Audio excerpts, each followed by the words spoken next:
नमस्कार दोस्तों, खबर बहुत बड़ी है। शिवसेना नेता संजय राउत को बेल मिल गई है। प्रवर्तन निदेशालय को अदालत ने कड़ी फटकार लगाई है और कल मोदी सरकार की एजेंसी ईडी ने बार बार कोशिश की कि संजय राउत को किसी भी कीमत पर जेल में रखा जाए, मगर वो ऐसा नहीं कर पाई। अदालत ने साफ तौर पर कहा कि जिस तरह से संजय राउत को prevention of money laundering act के तहत जेल में रखा गया वो नाजायज था, एक बेकसूर को फंसा गया और परिणाम आपके सामने आप देख सकते हैं। संजय राउत जो हैं वो रिहा हो गए हैं और किस तरह से उनके समर्थकों में जबरदस्त जश्न का माहौल है। मगर आज यह प्रमाणित कर रहा है दोस्तों कि मोदी सरकार अगर आपके पीछे पड़ जाए तो आपको किस कदर परेशान कर सकती है।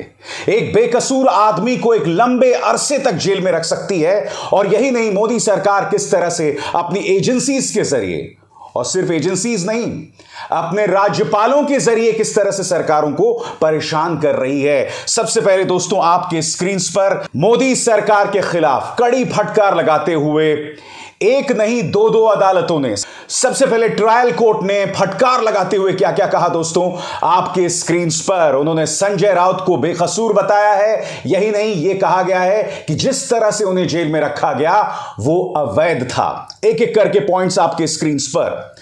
Prevention of money laundering act के सेक्शन 19 का इस्तेमाल बहुत जिम्मेदारी के साथ किया जाना चाहिए था, मगर इसके जरिए गिरफ्तारी कर दी गई थी।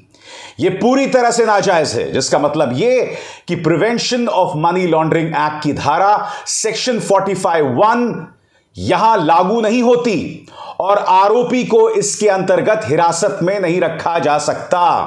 अदालत ने यह भी कहा कि यह सामान्य मामला था, एक घरेलू विवाद था, एक सिविल डिस्प्यूट था, मगर चूंकि संजय राउत को जेल में रखना था, लंबे अरसे तक जेल में रखना था, इसलिए वहां पर prevention of money laundering act लागू कर दिया गया। इस तारीख पर गौर कीजिए दोस्तों, 31 अगस्त, जी हां, इसी तारीख से संजय राउत जो हैं वो जेल में हैं। आगे अदालत क्या कहती है? यह महज एक सामान्य सिविल विवाद था जिसे मनी लॉन्ड्रिंग बताया गया और एक बेकसूर आदमी के लिए बदतर हालात बना दिए गए। कोर्ट वो करेगा जो सही है, सामने चाहे जो भी हो।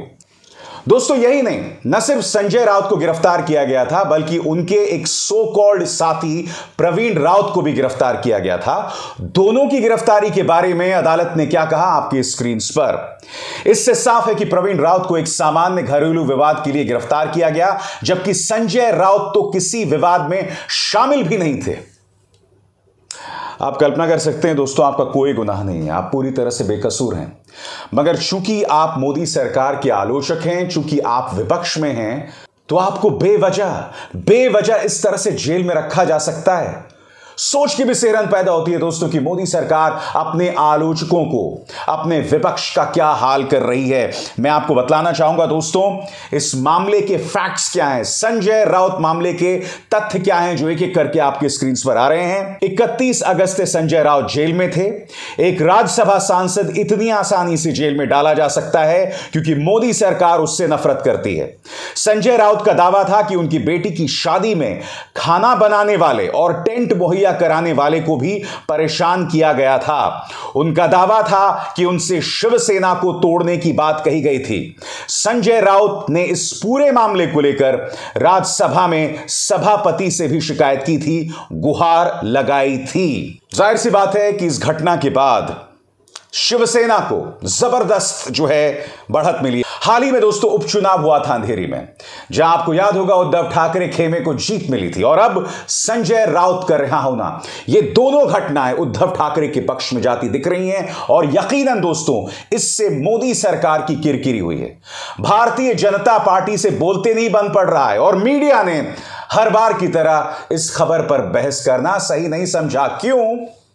क्योंकि जाहिर सी बात है, इस मुद्दे पर बहस करने से मोदी सरकार जो है वो कटघरे में होती, मोदी सरकार की एजेंसीज कटघरे में होती। तो एक तरफ तो आपके स्क्रीन पर संजय राउत, बेकसूर आदमी, जेल में डाल दिया गया, मगर आप जानते हैं दूसरी तरफ गुजरात से भारतीय जनता पार्टी के विधायक हाकुबा जडेजा, उनको लेकर भी अदालत ने कड़ी फटकार लगाई है। आप जानते हैं सरकार की तरफ से, यानी कि भारतीय जनता पार्टी सरकार की तरफ से स्पेशल पब्लिक प्रोसिक्यूटर हाकूभाई जडेजा के पक्ष में अदालत में उतरते हैं। सबसे पहले मैं आपको बतलाना चाहूंगा कि हाकूभाई जडेजा को लेकर आरोप क्या थे। आपके स्क्रीन पर हाकूबा जडेजा पर 2007 में दंगा भड़काने का आरोप था। नाजायज ढंग से एक जगह इकट्ठा होकर पत्थरबाजी करने का आरोप था।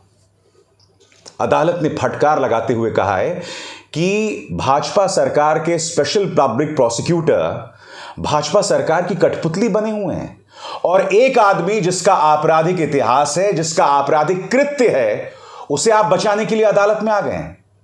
क्या कहा अदालत ने आपके स्क्रीन पर दोस्तों?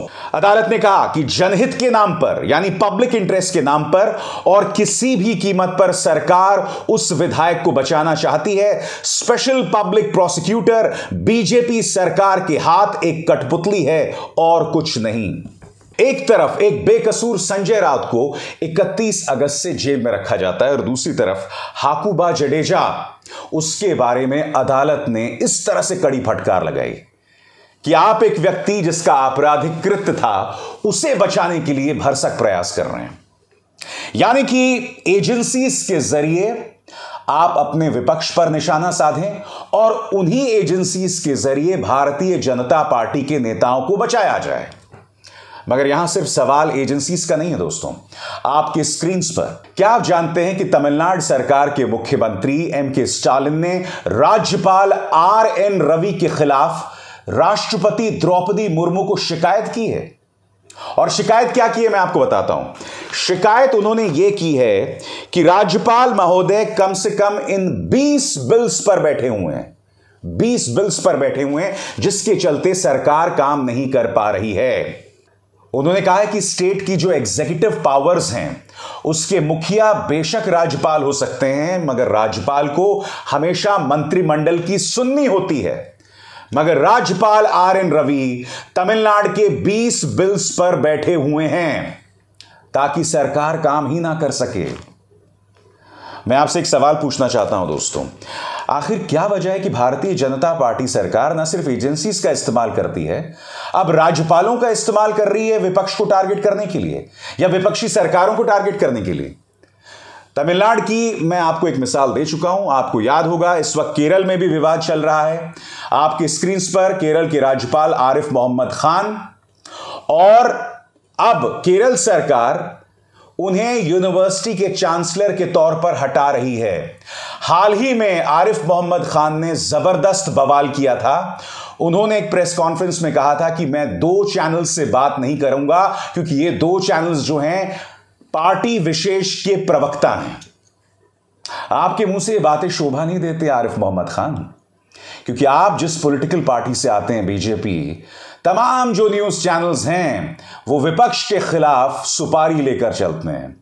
भाजपा के प्रवक्ता बने हुए ये तमाम न्यूज चैनल्स, बात वहां नहीं रुकती।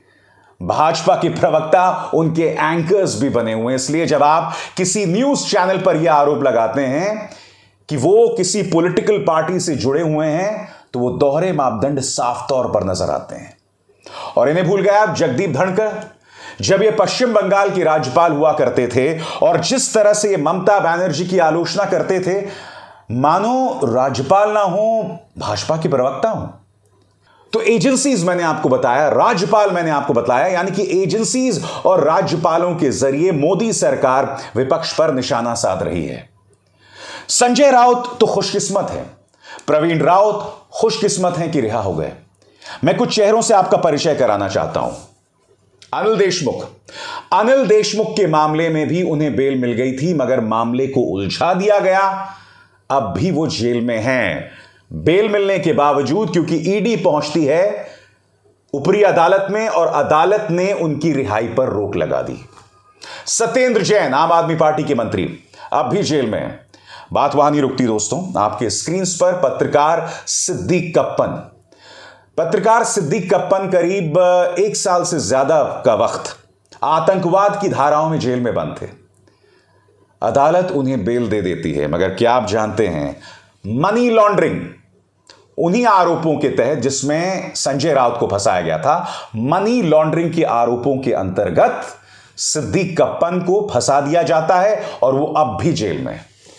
यानी कि आतंकवाद की धाराओं से उन्हें बेल मिल गई, मगर सरकार उन्हें prevention of money laundering act के तहत फंसा देती है और वो व्यक्ति अब भी जेल में है।